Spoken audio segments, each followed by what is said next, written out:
Finishing touches on a chunky blanket can really make it special for that person. We're going to surface stitch an A onto this little chunky blanket swatch here. So take your working yarn and you're going to pull up some loops. Leave a little bit of a tail back there. You're going to pull up loops in the shape of the A as we go. So here's one, and we're going to go up and kind of at an angle to go with two. You can definitely map this out before you start if you would like, with stitch markers or other yarn, kind of where you're going to pull up your loops. But I kind of figure it out as I go, and so I didn't do that on this video, but you definitely can, and it's encouraged because sometimes your letters can look kind of wonky if you don't map it out. But this A, it's pretty straightforward.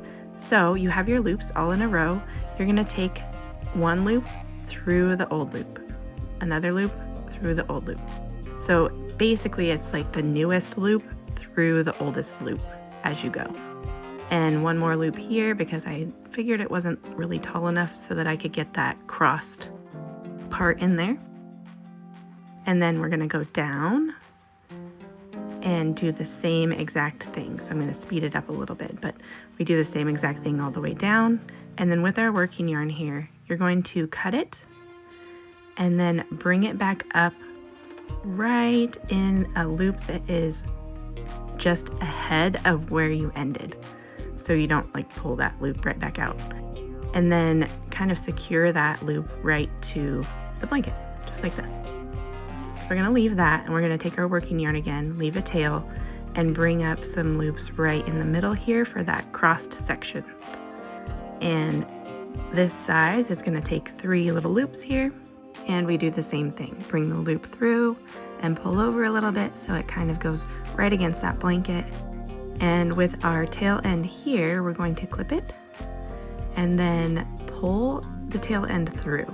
So be sure to pull the tail end through and try not to pull your other part through because you're just going to tighten it. And then go right back down and around that loop so it secures it to the blanket.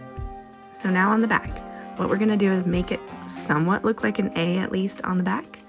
So you can cut your tail ends here. We're going to fuse those together.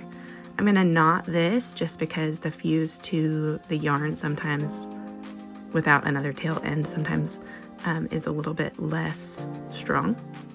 And I'm going to knot this one. Same thing, clip it.